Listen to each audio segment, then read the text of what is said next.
Hello friends, welcome back to my channel.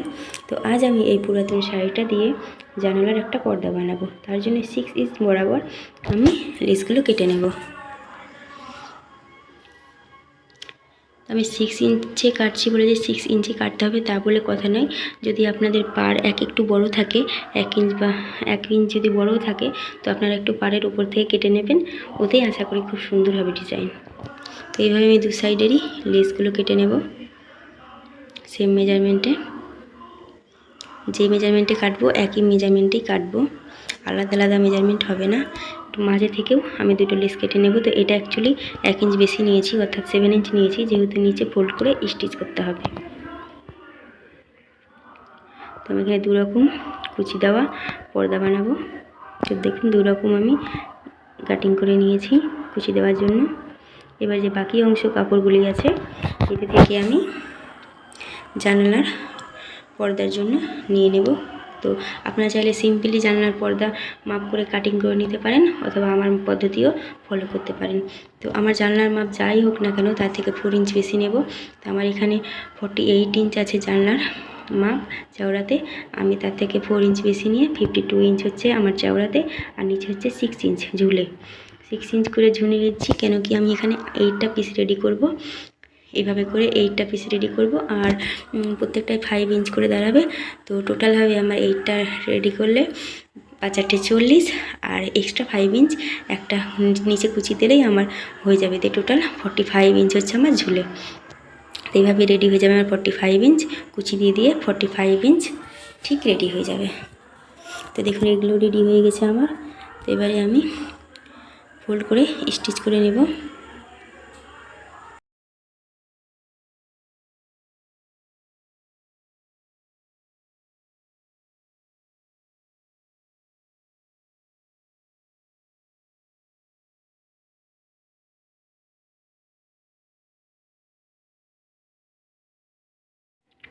তো দেখুন সবগুলো পিস রেডি করে নিয়েছি এভাবে।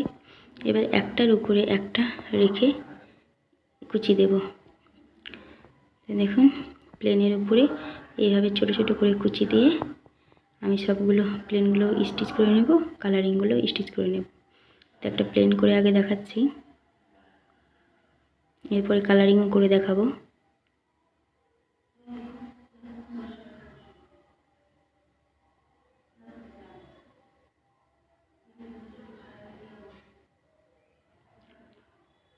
এবার দেখুন কালারিংগুলো আমি সেম একইভাবে কুচি দেব। একটু একটু করে হালকা হালকা কুচি দেব, কেন কি আমাকে পুরোটাতেই করতে হবে। এগুলো ফোরটা রেডি করতে হবে, আর ওগুলো ফোরটা রেডি করতে হবে। খুব বেশি কম পড়ে না, তার জন্য আমি একটু ঘন ঘন কুচি দিচ্ছি। আপনাদের মেজারমেন্ট অনুযায়ী করবেন।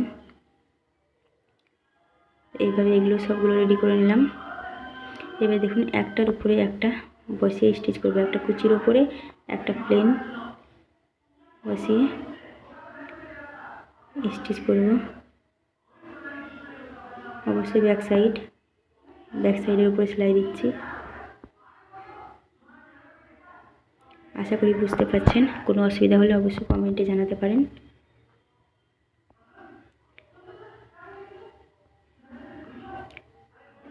তো এইভাবে পরপর সবগুলোই জয়েন্ট করে নেব। এই দেখুন কুচি হয়ে যাচ্ছে। এই দেখুন এইভাবে পর্দা রেডি হচ্ছে আস্তে আস্তে। আমার বেশ এইভাবেই সুবিধা মনে হয়, ছোটো বড়ো হওয়ার চান্স কম থাকে। আর হ্যাঁ, আর যদি সিম্পলি করতে চান পর্দা তৈরি করে, ওটাও করা যায়, কিন্তু ওর ক্ষেত্রে মার্ক করে নিলেই হলো। তো দেখুন পরপর আমি সবগুলো জয়েন করে নেব। আর দেখুন লাস্টেরটা শুধু একটা জয়েন করে নিলাম কুচি দিয়ে। উপরে একটা কুচি দিয়ে দিচ্ছি, উপরটা যেহেতু খালি ছিল।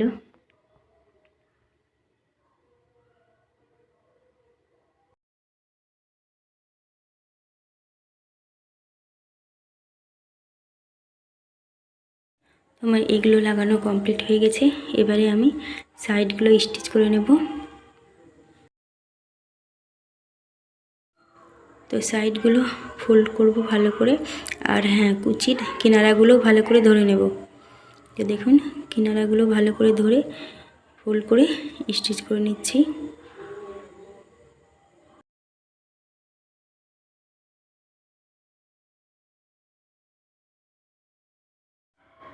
এইভাবে ফোল্ড করে দুদিককারই কিনারাগুলো স্টিচ করে নিলাম।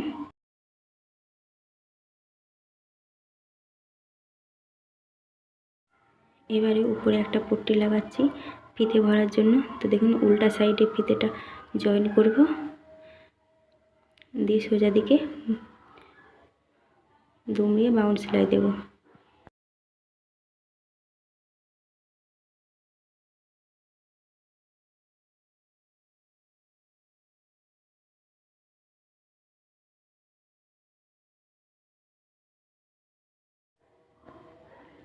এবারে ফোল্ড করে সোজা দিকে স্টিচ করে নেব এইভাবে। জাস্ট আমার ফিতা ভরার হলেই হলো, আর যাতে লুকটাও দেখতে সুন্দর হয়। সো দেখুন আমার 1 ইঞ্চ বরাবর হচ্ছে, তো এইভাবে করে স্টিচ করে নেব। সো জাস্ট আমার রেডি। সো কেমন লাগলো অবশ্যই কমেন্ট করে জানাবেন, আর থ্যাংক ইউ ফর ওয়াচিং।